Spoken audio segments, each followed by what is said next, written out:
It's the 27th of March 1999. An F-117 Nighthawk tears through the dark, stormy skies, low over the Serbian countryside. The pilot is Lieutenant Colonel Darrell Zelko, and his mission is to bomb the command center of the Serbian Air Force in Belgrade. It's the headquarters of the force that's going to try and stop him on his mission tonight. Zelko's escorted by F-16 Vipers with missiles that can lock on and destroy enemy radar. As he approaches the Serbian border, he hears a command come over the radio. This is Joint Forces Air Component Commander. Because of the bad weather, the escorting Vipers are ordered to immediately turn back and return to base. He's on his own. If he's to make it home safely, he has to remain undetected. A ghost. Fortunately, he's in the most advanced operational fighter bomber that has ever flown. The Nighthawk's stealth capabilities make the 65-foot-long bomber appear on radar as if it was the size of a tennis ball, allowing it, so far, to go unchallenged in every mission. That is, every mission until this one. On the ground, an anti-air missile battery is waiting for him. It's under command of Lieutenant Colonel Zoltán Dani. Serbian spies have let him know that the enemy aircraft are coming, and he thinks today is his best chance to take down one of the elusive ghosts. Pretraži nebo. Sweep the skies, Dani orders, and the P-18 early warning radar comes to life. Uključen je.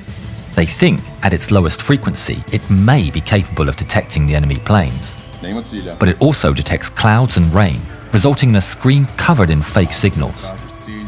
But looking closely, Dani sees something. Vidim ga. One tiny dot moving through the masses of clouds. A tiny dot headed right towards them. Duh je ovde. Uključi nišanski radar. Uključen je. Imamo 20 sekundi. Nema cilja. Nema cilja. Nastavi da tražiš cilj. Zelko's Nighthawk speeds towards its objective. The computer preparing the drop. Hajdemo opet. Fi-1 I Fi-2, traži cilj. Dani double-checks the low-frequency radar. He can see the target. It's right in front of them. But he needs the SAM radar to get a lock. Nema cilja. The men scan the sky just as instructed. Nema cilja. Yet, the screens remain dead. But then, Zelko opens his bomb bay, increasing the Nighthawk's radar signature just at the wrong moment. Imam ga, imam ga. Fi-2 prati cilj. Fi-1 pratim cilj. Lansiraj.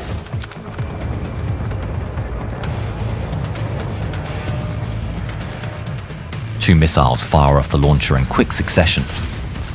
Streaking across the sky, Zelko drops his bombs. They follow the path designated by the laser and explode. He soars past the target. It's another mission success, and he ascends to 6 kilometers. But a few seconds later, his cockpit is filled with the wail of an urgent alarm, and his controls light up. It's a lock alert. Almost at the same time, he sees the two missiles illuminate the clouds below him, and then break through. They're coming right at him. He immediately breaks into evasive maneuvers. He pulls his aircraft up to try and escape. He's pushed into his seat as he ascends, as the aircraft screams more warnings at him. The F-117 has no chaff, so with the missile locked on, it's entirely on the pilot's actions to try and evade the threat. Time slows.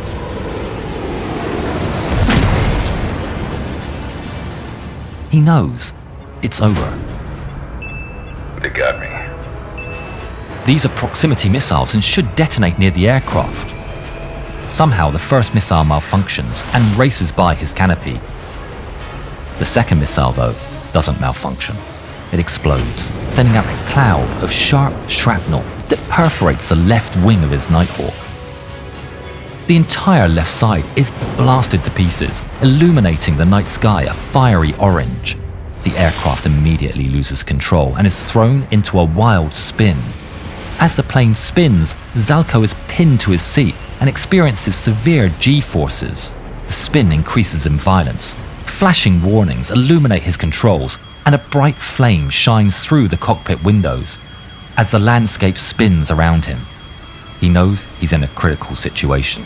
Even ejection might prove fatal, but it's his only choice. He fights 7 Gs of force, 100 pounds pulling up on each of his arms.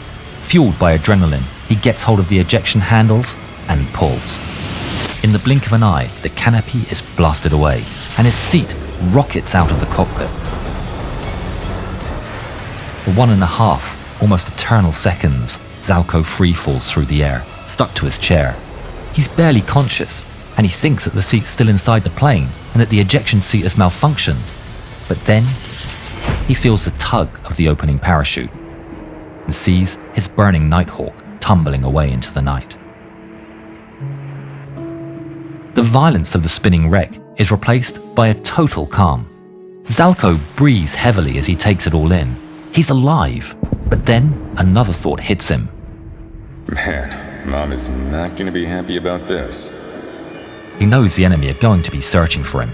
If he can't fall to the ground unseen, he can still get rescued and get back home with no further complications. But then, he looks up. He notices his parachute is bright orange.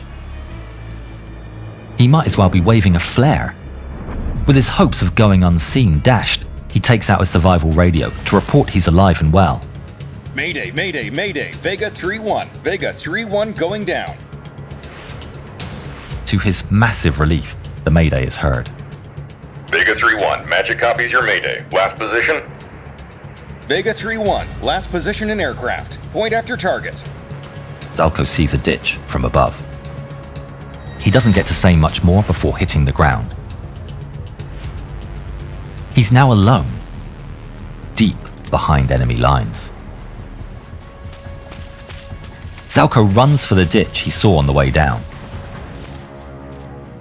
He quickly paints himself with mud and tries to hide as he awaits rescue. News of the downed plane quickly spreads. Serbians waste no time and rapidly initiate a search. All around him, the activity gains momentum as more and more men appear. Men of the Serbian army comb the area, gradually joined by local policemen and civilians as the news spreads. Everybody wants to find him. Flashlights illuminate the fields and trucks roll past on the nearby highway. Zelko can do nothing but sit and pray. Then he hears a rustle in the undergrowth getting louder. Just outside his ditch, someone is searching. He stays still and quiet like a rock, quieting his breath. He hears panting and snuffling. It's a dog. Slowly and carefully, Zelko pulls out his knife. The dog gets closer. He weighs his options. Should he kill the dog? If he did, could he do it silently? He finally makes up his mind to spare the dog, reasoning that if he did kill it, the owner would be quick to follow.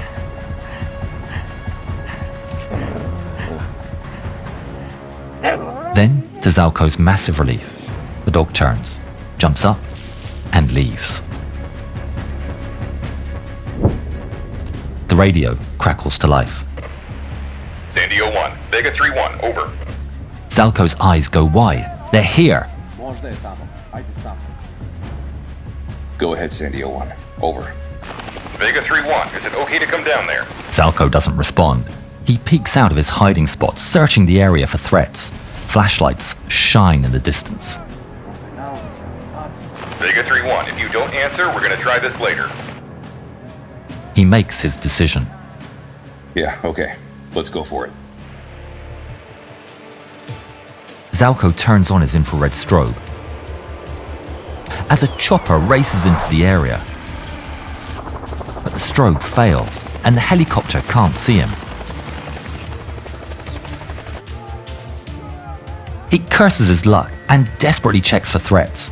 He has a backup, but it's nowhere near as subtle. But it's now or never. Zelko makes a quick decision and pops a flare.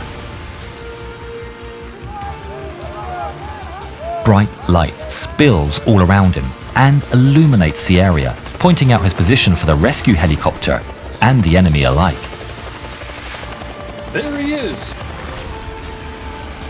The helicopter sweeps in rapidly as the enemy also closes in, at the same time in the distance. Flashlights from enemy patrols are all pointed towards the flare. But then another transmission comes through the radio. Snuff your flare. It blinds our night vision. Thinking quickly, Zelko rushes to take the flare and dunk it in the mud, just as the rescue helicopter comes in to land right in front of him, and is greeted by an American rescue team. How you feeling, sir? Great. Now let's get out of here. The field is blasted with wind as a helicopter rises up into the air and exits a scene with just seconds to spare before the enemy spills over the landing site. Zoltán Dani and his crew, to this day, remain the only team to have downed a stealth aircraft in combat. When talking about the incident, Dani would later say, "When it hit, it felt very good." Kao da ste postigli pobednički gol na fudbalskoj utakmici. The US didn't destroy the wreck, and the Serbian forces salvaged the mortally wounded Nighthawk unimpeded. And today, you can still see pieces of Zelko's aircraft in the Museum of Aviation in Belgrade. Zelko always expressed a desire to find the man who shot him down and congratulate him. He finally got his wish in 2011, just 12 years after the incident. The end of the 20th century was packed with unforgettable military stories. Here's another one, what many call the last tank battle of the century.